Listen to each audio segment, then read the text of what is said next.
Selamat datang kembali dalam sesi pendalaman kita. Kali ini kita fokus ke bab 25 ya, Cawan Suci, bagian I. Ini dari buku The Third Door, Alex Banayan yang Anda bagikan. Kita mau lihat nih, gimana Alex siap-siap buat wawancara impiannya sama Bill Gates. Ini kan momen puncak misinya dia.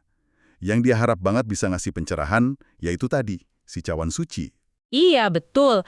Coba deh, Anda bayangin posisinya Alex, udah berjuang lama, akhirnya dapet jadwal sama Gates. Senengnya pasti luar biasa, tapi tekanannya itu loh. Mencekik pasti ya. Dia ngerasa kayak, wah harus banget dapat sesuatu yang bisa ngubah nasib generasinya gitu. Berat banget bebannya. Betul sekali, ini bukan wawancara biasa soalnya buat dia. Ini kayak, puncak dari semua usahanya nyari pintu ketiga itu. Ekspektasi yang dia pasang buat dirinya sendiri itu tinggi banget.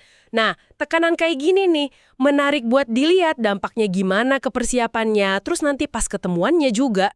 Iya kan? Dan salah satu caranya dia ngadepin tekanan itu, dia coba memanusiakan Bill Gates. Dia nyari cerita-cerita kecil gitu, kayak umur 9 tahun udah baca semua World Book Encyclopedia, atau ngidolain Napoleon, sampai pernah jutek ke ibunya pas lagi mikir.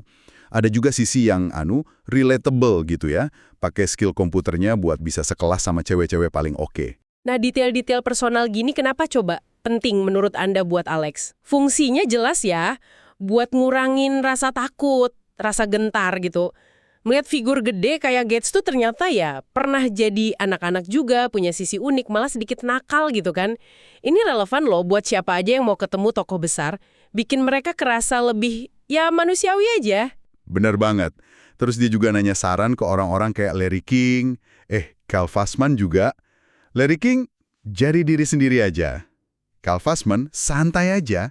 Tapi buat Alex kok kayaknya nggak pas gitu ya, taruhannya ketinggian katanya. Dia ngerasa nggak bisa santai. Obsesinya sama Cawan Suci itu kuat banget. Ini dilema klasik ya.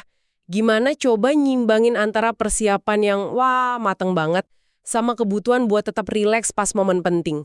Ekspektasi yang ketinggian, apalagi kalau kita sendiri yang bikin kayak obsesi Cawan Suci ini, seringnya malah jadi bumerang, bikin kaku jadinya. Ada lagi nih usaha Alex buat nurunin Gates dari tahtanya. Cerita ini unik sih. Dia ingat lagi cerita Gates muda yang gugupnya minta ampun pas mau nelfon MITS. Itu perusahaan komputer awal yang dia incer buat jual software pertamanya. Saking gugupnya, dia minta Paul Allen yang nelfon. Terus kompromi, dia pura-pura jadi Paul Allen pas ngomong di telepon. Kebayang nggak? Nah, kalau kita gali lagi nih cerita MITS ini, pelajaran kuncinya di sini buat Anda juga bukan cuma soal jagonya Gates ngoding loh. Justru keberaniannya dia buat ngelakuin sesuatu sebelum dia benar-benar siap. Gates nelpon MITS, itu kan belum ada produk jadinya. Cuma modal yakin sama, ya, sedikit pura-pura tadi. Ini tantangan buat kita semua ya. Sering kan kita nahan diri nunggu siap, padahal langkah pertama yang bikin gak nyaman, itu justru yang sering buka pintu emas. Keberanian kayak gitu yang akhirnya bawa Alex ke momen ini ya. Duduk di kantor Gates yang katanya mewah banget, Alex sampai ngerasa kayak lagi ikut acara TV Supermarket Sweep. Tahu kan? Yang lari-larian ngambil barang sebanyak-banyaknya dalam waktu singkat. Dia ngerasa ngebut sama waktu buat nyerap semua detail.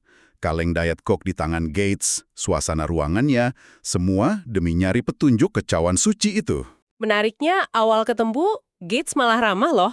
Nanya soal buku Alex. Ini sebenarnya momen penting banget buat bangun koneksi personal dulu sebelum nanya yang berat-berat. Semacam, basa-basi yang tulus gitu. Bisa nyairin suasana, bikin obrolan lebih setara. Sayangnya, suasananya cepet banget berubah. Gates mulai jelasin sejarah mikroprosesor. Detail banget, lengkap tanggalnya, tipenya, proyek awalnya. Alex langsung ngerasa, wah kewalahan. Kayak ketimbun longsoran info teknis gitu. Waktunya kerasa cepet tapi sekaligus lambat. Baru 10 menit katanya, tapi rasanya kayak 10 detik. Dan dia ngerasa belum dapat apa-apa. Nah, ini contoh nyata gimana dalamnya pengetahuan narasumber itu bisa jadi ya pedang bermata dua. Keren sih, tapi di sisi lain bisa bikin pewawancara kayak Alex ini hilang arah. Kemampuan buat dengan sopan ngarahin obrolan balik ke tujuan itu jadi penting banget di situasi gini. Tanpa bikin narasumbernya jadi nggak semangat ya. Dan pas Alex lagi bingung gitu, ada interupsi dari asisten Gates. Gates keluar sebentar. Nah, pas Gates keluar, kepala stafnya nyamperin Alex, nawarin bantuan buat mandu pertanyaan biar lebih fokus. Wah, tawaran bagus banget kan? Tapi, apa yang terjadi? Alex nolak tawaran itu. Waduh, itu momen krusial banget dan ironis ya jadinya.